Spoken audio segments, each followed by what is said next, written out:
So we'll be talking about glaucoma today, and before understanding about glaucoma, we should understand about the formation of aqueous humor and how is the aqueous humor being transmitted. Okay, so you can see in this diagram that there is this blood, and from blood you have your stroma. This is your stroma. This is a non-pigmented epithelium, and this is your pigmented epithelium. Okay, pigmented epithelium and non-pigmented epithelium, and this is your posterior chamber. So from the ciliary body, there is formation of your aqueous humor, and in your ciliary body you have pigmented epithelium and non-pigmented epithelium, and of course there is a blood aqueous barrier. So actually aqueous is a component of your blood. Okay, aqueous is a component of your blood, but a lot of things are much more in aqueous. What are the much more things in aqueous is the lactate, chloride, ascorbate, and the pyruvate. So you can see in here, lactate, chloride, ascorbate, and pyruvate are the four important things that is extra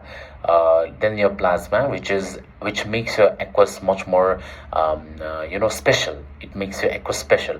Now let's talk about the normal flow of aqueous humor. So if you talk for the normal flow of aqueous humor, so I will like to show you by a diagram. So I know my diagram is not that good, but still try to appreciate the things that I tell you. Suppose this is your ciliary suspensory ligament which is holding your lens. You have your ciliary body here, okay, and your aqueous is being formed over here at the posterior chamber, and this comes to the anterior chamber via the pupil. So this is your pupil. This is your pupil, right? So it comes to the anterior chamber via the pupil. So if in case anyways there is a blockage of this pupil, or if in case there is a defective formation of the aqueous or excessive formation of the aqueous, it will lead to increase in the tension in your eye. It's the same thing. For example, in the blood viscosity syndrome, whenever you talk about blood viscosity syndrome, okay, one second. Whenever you talk about blood viscosity syndrome, you often understand that whenever we talk about blood viscosity, okay, one second, okay, it's slightly okay. So whenever we talk about blood viscosity syndrome, we often understand that there's an erythematous plaque, and that erythematous plaque will actually obstruct the blood flow. There will be stasis and turbulence, and there will be of course the formation of a thrombi, right? Same thing, same mechanism. Here what is there is actually an obstruction of the flow of the aqueous. Whenever there is an obstruction of the flow of the aqueous, what happens is the normal flow, the normal physiological process can't be obtained, and that will lead to glaucoma. So a patient comes to you and you suspect glaucoma. How will you suspect even glaucoma? You will see cupping. Now what is this cupping and all this thing? I will explain you later. For now we have just understood the basics, right? So about the flow of the aqueous can flow either through a conventional pathway, which is also known as a trabecular pathway, trabecular flow. 90% of the flow is trabecular flow, and 10% is the uveoscleral flow. Okay, so conventional flow means, as you can see in this particular diagram, that from the posterior chamber the aqueous is coming to the anterior chamber via the pupil, and here what you have is the trabecular meshwork. Slem's canal, and then you have aqueous vein of Asher, and then you have the episcleral vein. From the episcleral vein, you have the superior and inferior ophthalmic vein, and that certainly drains into the cavernous sinus, right? So whenever we talk about this trabecular meshwork, you need to understand with the mnemonics University of College Japan. So this I made it mnemonics. I know that this mnemonics is not that good, but UCJ, University and Colleges in Japan. It's simple, right? So U means uveal flow. Okay, C means corneoscleral. Okay, after C you can actually write S like this, isn't it? So corneoscleral. And J means juxtacanalicular. Remember the maximum resistance is provided by the juxtacanalicular. You can see in this particular diagram, see. So juxtacanalicular, corneoscleral and uveal trabecular meshwork. Corneoscleral and juxtacanalicular. Okay, maximum resistance is provided by the juxtacanalicular. What does this mean? What does even that mean, the maximum resistance? So that means whenever you use a topical steroid in your eye, there is high chances of that resulting into glaucoma. Okay, but systemic steroids will lead to cataract. Okay, and that is actually known as a toxic cataract, which you will be learning in the cataract session. But Right now, it's your job to understand that whenever we talk about, whenever we are learning about, whenever we are getting a concept about glaucoma, remember that topical steroid can actually lead to glaucoma. So we don't want topical steroids to use in our eye for prolonged period. And where do we use topical steroids? Of course, we use it in uveitis, right? Very good. So we use in uveitis a lot of anti-uveitis. It might be because of sarcoidosis, or it might be because of tuberculosis. There is infectious, non-infectious, and masquerades causes of uveitis, right? So in the cases of uveitis, we use steroids. We use topical steroids, and that might land up into glaucoma, and you might be, using anti-glaucoma drug along with it. That is why prolonged steroids, if we have to use prolonged steroids, we'll switch in between with the certain newer modality of drug. Okay, we will talk about that more whenever we talk about uveitis. So this was about this one, and you need to understand about the two basic important terms. One is the open angle glaucoma, other one is the angle closure glaucoma. So before even I talk about open angle and angle closure glaucoma, I like to explain you about what is actually glaucoma. So what is actually glaucoma? So why are we so much concerned about glaucoma, and why are we understanding about glaucoma?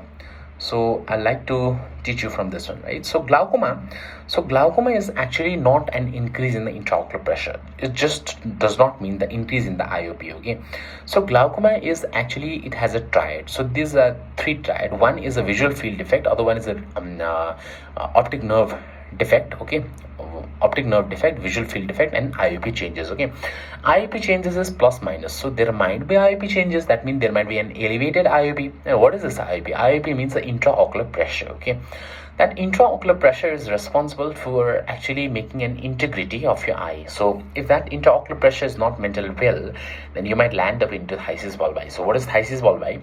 Whenever there is actually perforation, or whenever that there's a there is no effective production of the aqueous humor, okay, the eye will be shrunken. Okay, it will be shrunken. The integrity of the eyeball will not be maintained well. That will lead to thysis bulbi. Okay, so that was about generalized information about glaucoma. So before we even understand about the two important pathways, I'd like you to understand about why are we so much concerned about this glaucoma, and why are we studying so much. Moreover, slides is there, but understand it, I'm speaking a lot of things. There are the slides. If you just go on reading slides, you will not understand anything. Okay, so the understanding is actually what I explain here. I will be going through the slides, but the main thing is what you understand, what I speak, and what you understand. Okay, so of course the aqueous secretion is by three processes. One is active secretion, diffusion, and ultrafiltration. Okay, it's written here also. So aqueous can be secreted in three methods: diffusion, ultrasecretion, and ultrafiltration and secretion. But the major one is secretion. Okay, DUS. Okay, you know that duster, right? The teacher uses the duster, so from that duster you can remember DUS. Okay, I don't know how you to correlate. You will understand it, or you will make mnemonics and understand it. DUS, diffusion, ultrafiltration, and secretion, out of which secretion is the energy dependent process, and it is the most common method by which there is a release of aqueous. Okay, now I would like to add upon the thing that I already told you: trabecular meshwork, Slim's canal. See here, trabecular meshwork, Slim's canal, aqueous vein of Asher, episcleral vein, and then superior inferior ophthalmic vein, and cavernous sinus. This is a normal flow. You should understand this. Okay, now students often get confused with this term open angle glaucoma and angle closure glaucoma. So what is this term open angle glaucoma and angle closure glaucoma? I'll help you out. See, angle means this iridocorneal angle. If this iridocorneal angle is patent, that means if it's opened but still you have glaucoma, that is known as open angle glaucoma. The angle is open. If this angle is obliterated, and how can that be even obliterated? For example, just understand this. Suppose this pupil is being blocked. Okay, it's being blocked. So the pupil is being blocked. Your aqueous is present in the posterior chamber, and that posterior chamber aqueous is actually so much of accumulation of that aqueous in the posterior chamber. It pushes the iris forwards, leading to the bowing of the iris, and that is known as iris bombay. that is known as iris bombay, like this bowing of the iris. Along with the bowing of the iris, there is actually the obliteration of this angle, that is the iridocorneal angle. Obliteration of the iridocorneal angle, bowing of the iris, because of the excessive accumulation of the aqueous in the posterior chamber due to pupillary block. Okay, I hope you are getting this, right? If you're not getting it, it's very difficult to proceed. So once again, I'll help you out. See here, I'm removing everything with this eraser, and again I'm trying to explain you. See, what do you mean? What do you mean by angle closure glaucoma? Angle closure glaucoma means the iridocorneal angle is obliterated. So whenever there is an obliteration of the iridocorneal angle, what happens is the iridocorneal angle is totally obliterated. So the aqueous cannot flow from the posteriorly to the anteriorly. So even if it flows, it cannot go inside. It cannot go inside towards the trabecular meshwork, right? Because the angle is closed. And usually angle is closed always secondary to the block. Okay, suppose there's a pupillary block, there's angle closure, and then the aqueous doesn't flow anteriorly. But that doesn't happen in all the cases of glaucoma. So it might be with pupillary block, or it might be without pupillary block. That you need to, that there's also a classification for all this. Okay, so I hope you got this one. And now let's talk about the IOP. So I told you glaucoma is just not the change in IOP. So there is a visual field defect also. There is also a retinal nerve fiber damage, optic nerve changes. How will you appreciate even this one? So you know that we go through the slit lamp microscopy examination. We look into the fundus with the help of your slit lamp, and then you use 90 diopters of convex 90 diopters of lens. Okay, and then you look into the fundus via your pupil, and you can see the posterior chamber. See, the slit lamp can only appreciate the image of one third of your aqueous, one third of your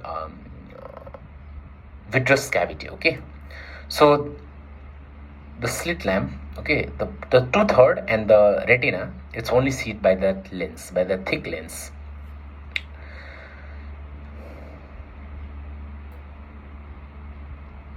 Okay, so this was a generalized concept about glaucoma.